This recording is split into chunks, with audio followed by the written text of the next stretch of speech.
Hello students, I hope all of you are doing good at home.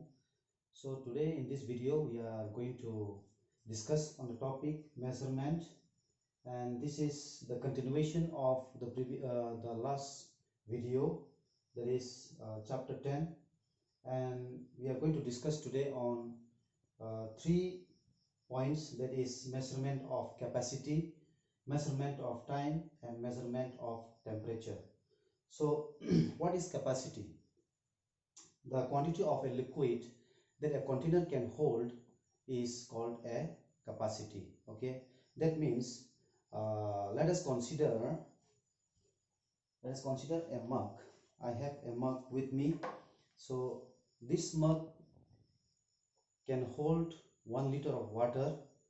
Okay, that means the capacity of this mug is only 1 liter. Okay, so that means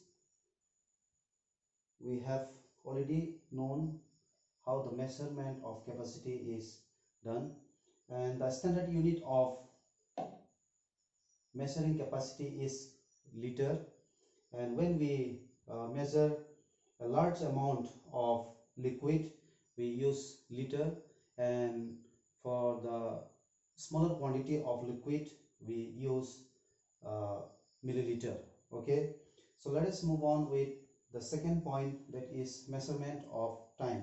So how is the time measured? Basically we measure the time with the help of the clock. Okay, so let us take a clock. I have a clock with me. So this is a wall clock.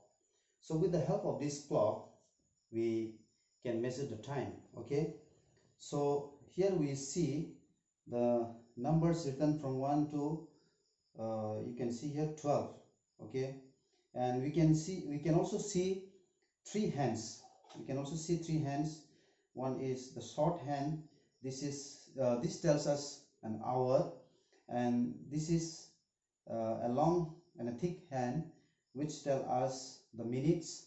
And the one which is moving, this is the thin and the smallest, the thinnest hand, so this tells us the seconds. So with the help of these three hands we can measure the time. Okay, and the standard unit for measuring time is second, as I have already mentioned.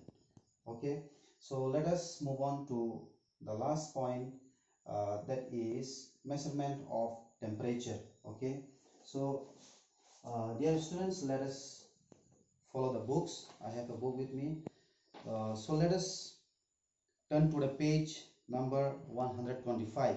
Here we have measurement of temperature. Okay, so temperature means the measuring of the hotness or the coldness of the object. Okay, that is a temperature.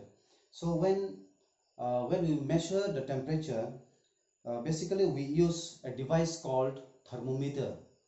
These are found basically in the hospitals, or sometimes many persons they keep with them for emergency purposes. Okay, so we use thermometer to measure the temperature of an object. Okay, and the temperature can be measured with 3 units, that is Celsius scale, Fahrenheit scale, and Kelvin scale. So regarding this Celsius scale, Fahrenheit scale, and Kelvin scale, maybe you will be learning when you go to your higher classes. I'm not going to discuss about that. Let us only focus on how to measure a temperature. As I have already mentioned that the temperature is being measured with the help of a clinical thermometer, and I also have mentioned that it can be measured in 3 units, that is Celsius scale, Fahrenheit scale, and Kelvin scale. So how it is used? As it is rightly mentioned in the book, that body temperature is measured using a clinical thermometer, and basically most of the thermometer have two temperature scales, that is Fahrenheit and Celsius scales.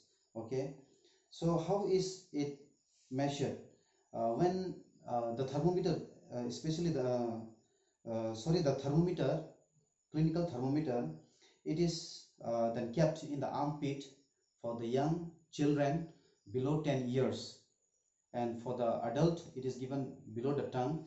So when it is kept for some time, after a minute or more, the thermometer is then taken out and the reading is taken after a minute.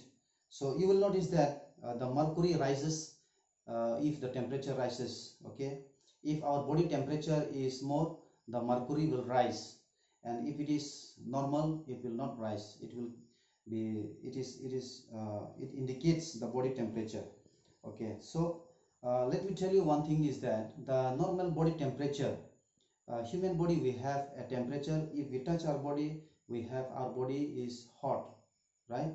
So the normal temperature of our body is 37 degrees Celsius or 98.6 Fahrenheit. So that is our normal body temperature.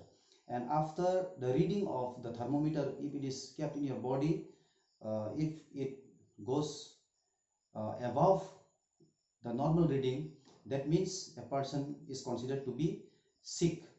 Okay, so this is how the measurement of temperature is done. So I hope all of you understood these points of measurement of capacity, measurement of time, and measurement of temperature. So thank you once again and have a nice day.